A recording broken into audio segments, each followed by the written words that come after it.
We will call this meeting to order. Thank you guys for coming out this evening to the DSS Board regular session meeting. Please remember to silence your mobile devices if you have one. That's Commissioner Blevins, so you don't mind the words of invitation. Our gracious Heavenly Father, we just do thank you again, Lord, for another day. Lord, we just thank you for the group that is assembled here tonight. Lord, we pray that you will give us the wisdom and that we do the right things for our county and for our agencies that are involved. For we ask in your holy name. Amen.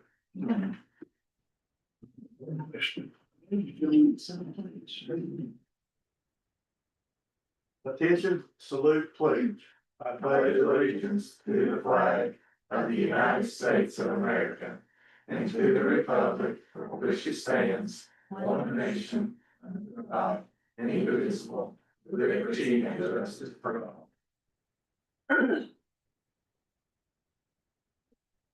Everyone, please make yourself aware of the ethics, awareness and conflict of interest in mind. Anyone here tonight have any efforts where it's a conflict of interest? Here none, we'll move on. Is there any additions or changes to the agenda this evening?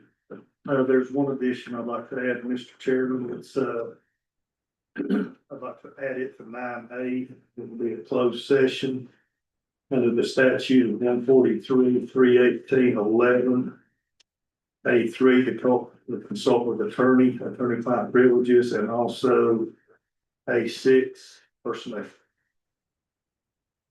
Put that in form of a motion. Do I hear a second?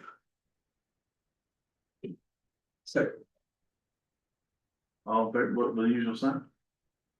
Motion carries. Please make note of that on your agenda this evening. Next item is the adoption of the agenda. Hearing those proposed changes and adding them to the agenda, do I have a move to adopt the agenda? I'll make the move. Do I hear a second? Second. I think Harley got that and gave me.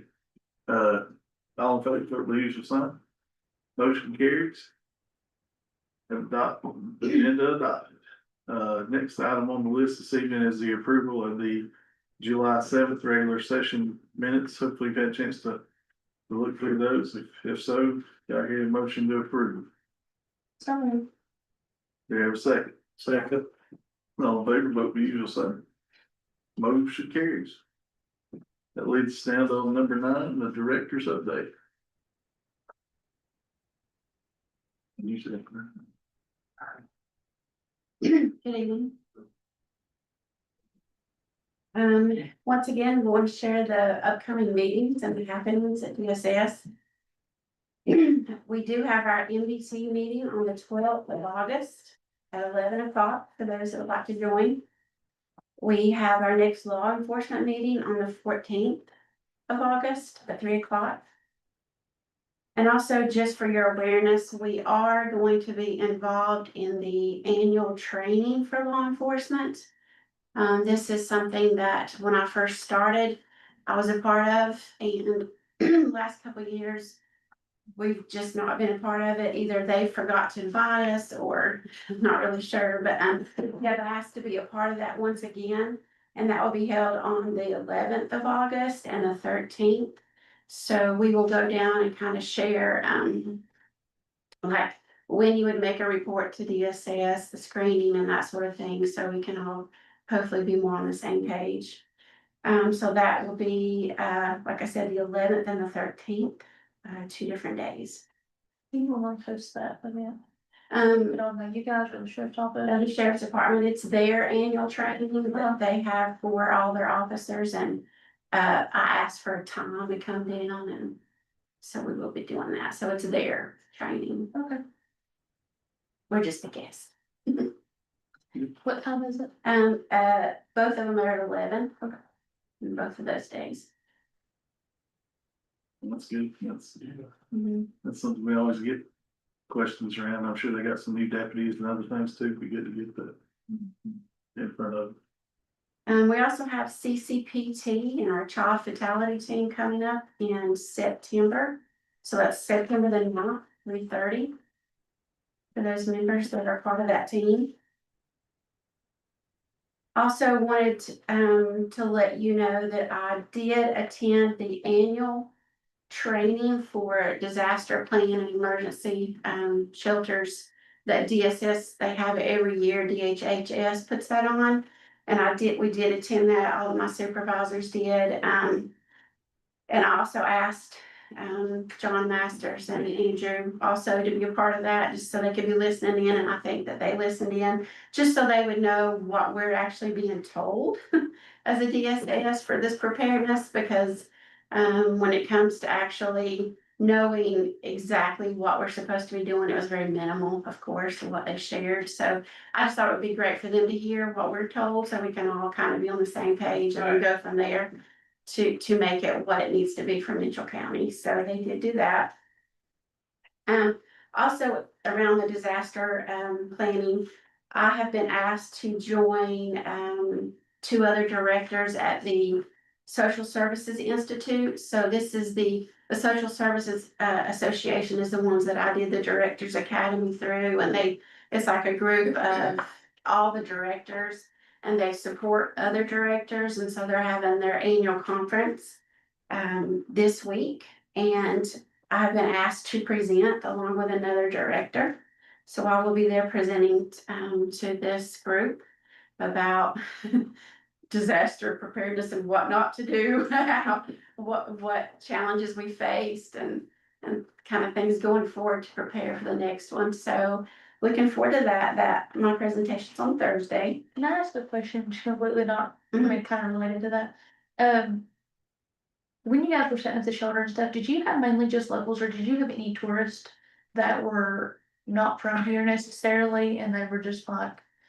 I think I know mostly locals, but there were some people coming through. It was like a whole family at one, at least maybe 2 or 3 different families that came through. I was just curious. Yeah. Interesting. It's like Yeah. one coming in transit and got Mhm. stuck Yeah. in Mitchell. Yeah, probably about 3 different families. Where do you have to go to present It's in Nia Creek. okay, Yeah. So I will be participating in that, but they also have other sessions and that sort of thing, for directors and finance and that. All staff pertaining to DSS, but, we couldn't afford to send everyone. So, and then when they asked me to present this, so I thought I would go. It'll be my first time attending this year.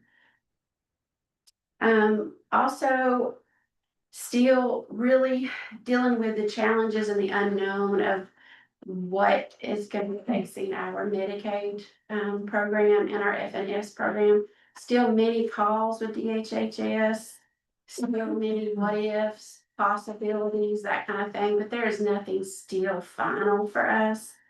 I am on weekly calls. There were probably 3 different ones last week. That will be also part of this conference. There's a whole session dedicated to that. So when things become more concrete, I will make sure that everyone is aware. I know Alan and I met some on it already. Just trying to be ahead of that and what that means for those programs. So, but still, as of this time, there is nothing final and no guidance from DHHS on how things will change or if they will and when. is it related to North Carolina finalizing their budget, or is it just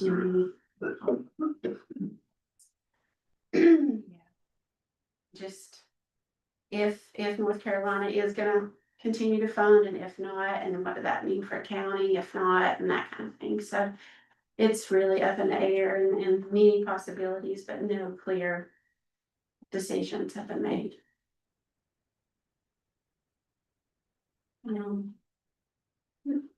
I think that is it for me right now.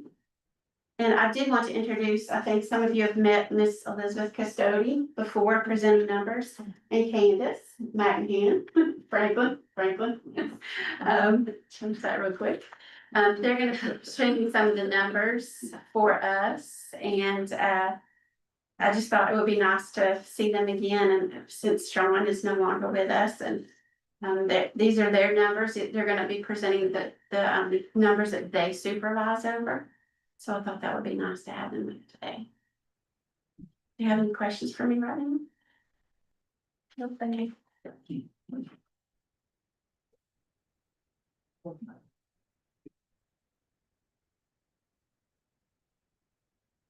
Good evening.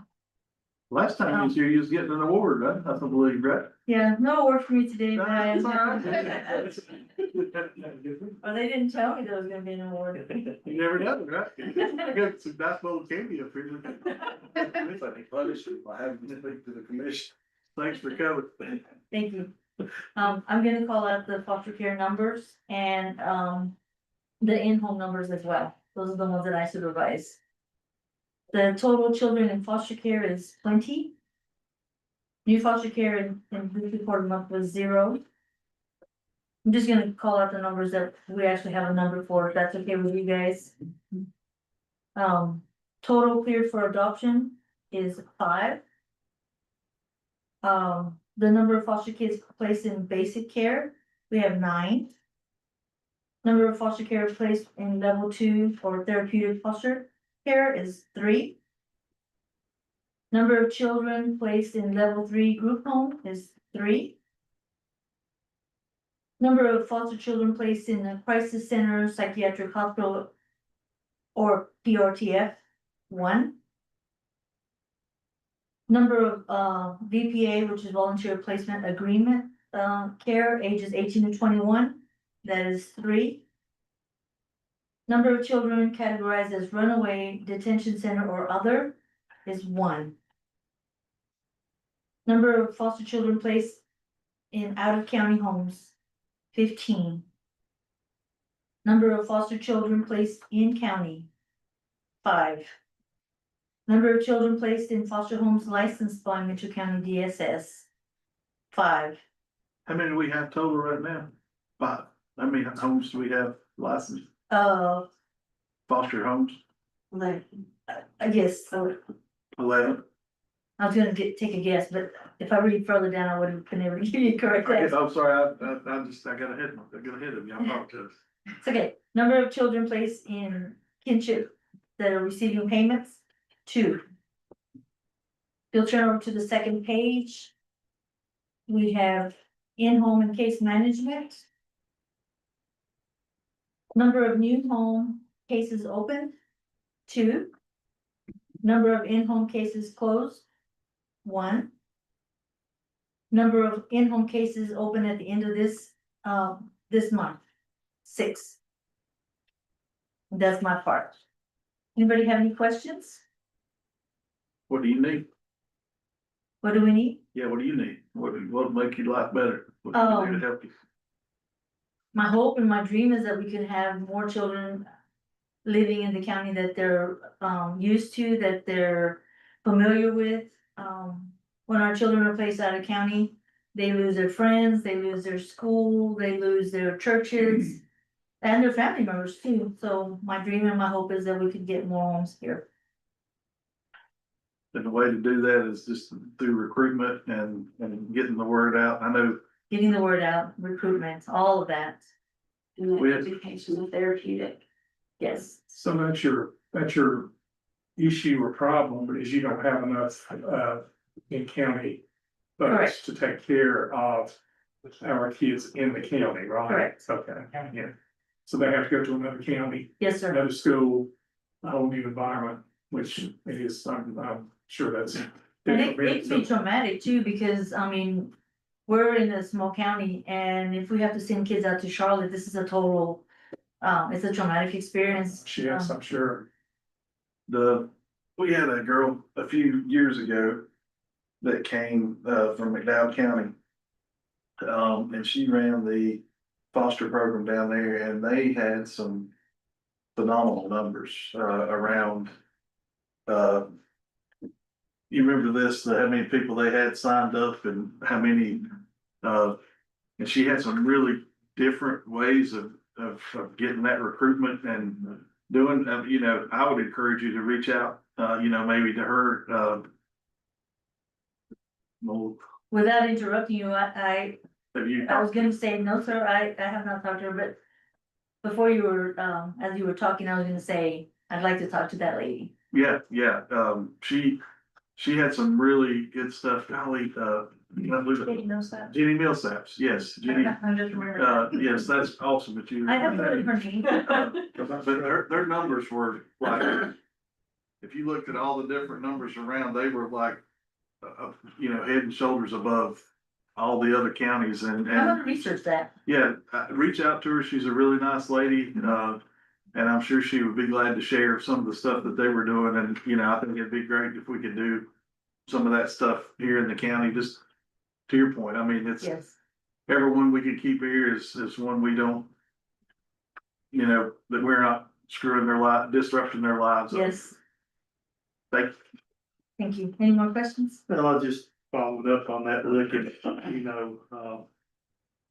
therapeutic foster care and level 3 group home. That's gonna remain the same, of course. That's correct. Yes, I was talking about just basic care. Yeah, and, same thing with the hospital and runaway detention center, so that number comes to 8. Looking at your numbers you gave us, so that leaves us 7 children, if I'm looking at this right.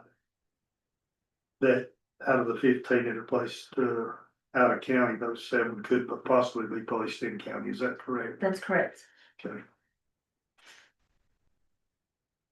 And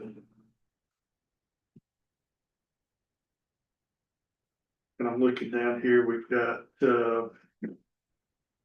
11 licensed foster care homes from Mitchell County Yes, DSS. Candace will be reporting on that. Okay. Yeah. That's all. Thank you. Thank you. Thank you so much. Hello, how are you? So I'm Candace Franklin. I supervise, adoptions and licensing part of the time, and the rest of the time I supervise, CPS intake assessments and on call. So looking at our numbers for, the licensing and training, for the month, it looks like we don't have any foster family or interested families in the pipeline right now. I think it's just the time of year we're looking at. It's summertime, families are traveling, school's about to start, so I think that's just a number that can change at any time, but, the active number, as Steve pointed out for me, is, we have 11 in the county. With a total, foster beds of 27 and available foster beds of 22. Licensed foster homes for traditional foster care is 9. The traditional total beds is 22 and the available beds in county is 17. Licensed home for respite care, foster care is 1. Total beds in the county is 2 and respite beds available is 2. What's respite again from under here? Respite is when a foster family just needs a break, and we'll place another child with them for less than 72 hours or however needed, just to give them a little, give both maybe foster child and parents a little bit of a breather. Seems like we need that for just general Yeah. kids anyway. Sure. Good idea. Sorry. Yeah, I've been ready for all break in the day. Take a break. And then a licensed foster home for relative kinship foster care, we have one family. And then the total beds is 3, and the beds available is 3. Now if you'll flip over, this is around the CPS, intakes or reports we received for the month. Of July, we received 23 total. And then the reports we screened in out of that 23 were 10. The open assessments opened at the end of the month is 13. Does that mean that's still an ongoing investigation if it's 13 open? Correct. Okay.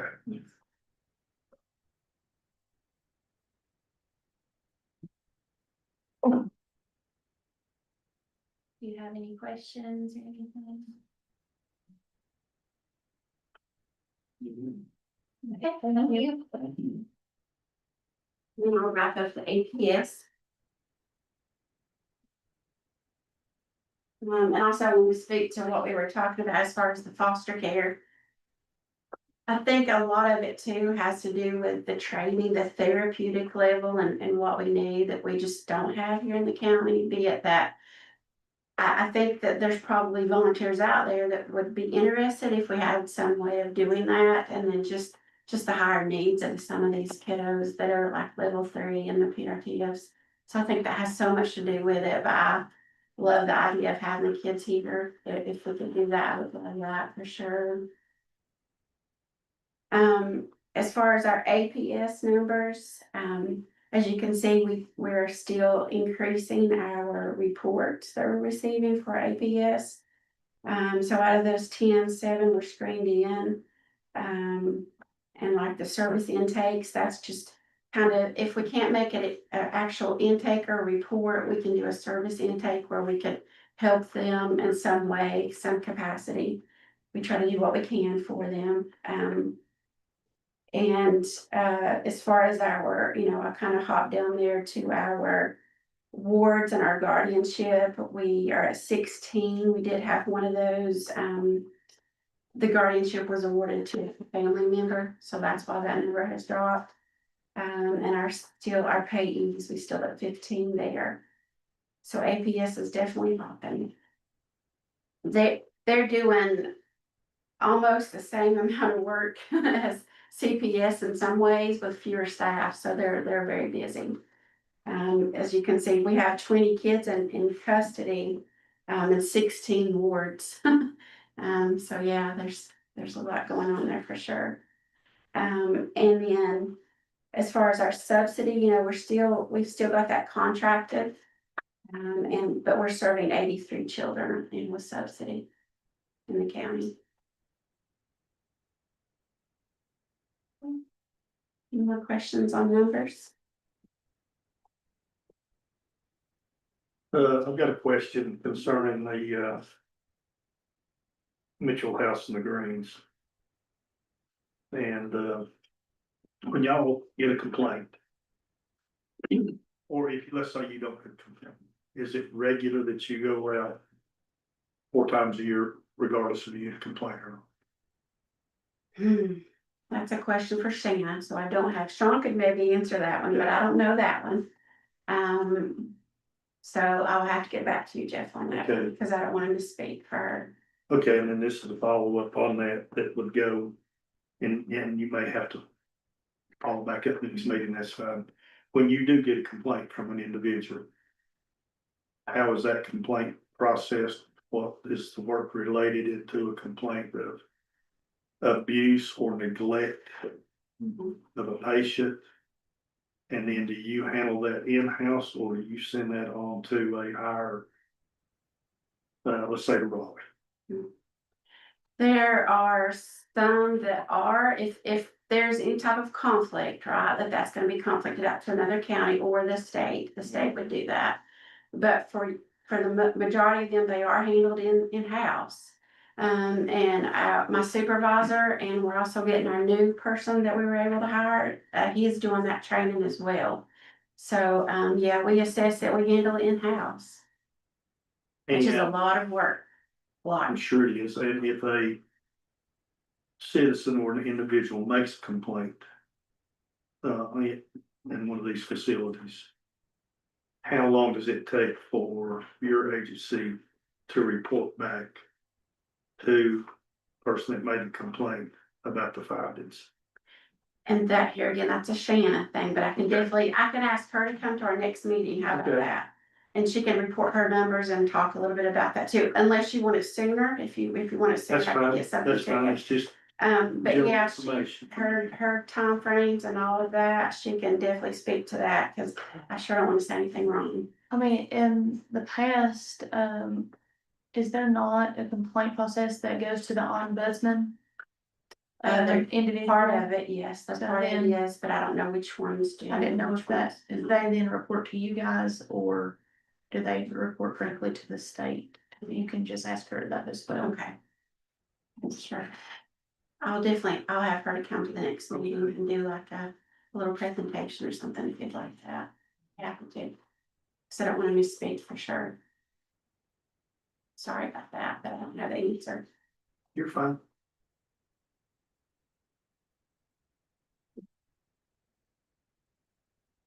Thank Yeah. Candace, I didn't ask you, is there anything you need to be more successful that we can help with? Can't think of anything right now, Mr. Gittman. I think. I'm a foster parent as well, and you know that, but, for another county, and I see the difference of recruitment and I think it's the numbers. Big numbers isn't always a good thing. It's about the quality of the families that we are licensing. I will say we have some good foster families in Mitchell County. And keeping them and maintaining them is important with our agency. We have ongoing trainings and in-service trainings and,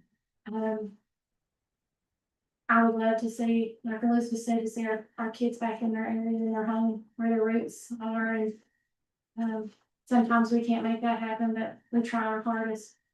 So.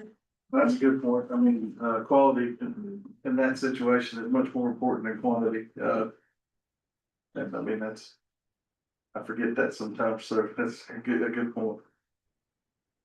Just because you've got plenty of foster families doesn't always mean you're giving them the best place to go, so. Excellent. And Candace. The next one on here. Wow. I was thinking there's something I'm missing. Well, you got some low numbers on this report. Yeah, yeah, so we're just out the gate. Yeah. Enjoying the cooler breezes, just out the gate of this fiscal year. Not ready to report on how we ended the last fiscal year yet. We're still winding up some of the costs and reimbursements that are coming in, so hopefully by next meeting, we'll have some final numbers and we'll be celebrating, right? Hopefully, so right out of the gate for July, we should be at 8.3 on our expenses. We're just a little over 7. So that's a nice little start, a little lower than we should be. And then obviously there's no reimbursements yet. Those are a couple months behind. So our revenues are at 0. But just to take a moment of your time, I'd like to touch base on the disaster funds. So originally, when they issued those different pots of money for disaster victims, they said they were gonna take that back, and if we didn't spend it at the end of the last fiscal year, them being the state. They did not do that, so we've been operating business as usual for those funding pots. And so as of the end of July, we were able to distribute 74% of our allocation to adult services and those disaster needs that helped us a lot and helped us support those people. 68% of our allocation has been spent for CPS. We've spent 100% of our rental assistance and 100% of our energy disaster. So we will, until we hear, we're going to continue to help when those clients qualify for those funds. And I think we've done a great job in trying to help where we could, thanks to the state and their generosity with these funds. Any questions? Look forward to a great meeting here again. Do you anticipate, I know it's early, hard to call, any reduction in the emergency fuel assistance? I don't foresee them giving us another allocation. Now with the energy pots, they usually start out low. They're usually around the same every year. And then they look at how all the counties are doing and distributing, and our allocations change. They're kind of hard to keep up with fiscally because they change and they insert those into the web portal, and then our workers distribute those funds. I don't foresee the state giving out any more under the disaster, but they may go into the SIP program, the LEAP, the normal program, so we'll see, usually it's crickets until suddenly it's there and available, so. When we know, you'll know. Okay. Yeah, you're welcome, have a good evening. Very much. Next item tonight, was item 9A, that's the closed session. I'll need a motion to go into closed session. And who do we need to have for that one?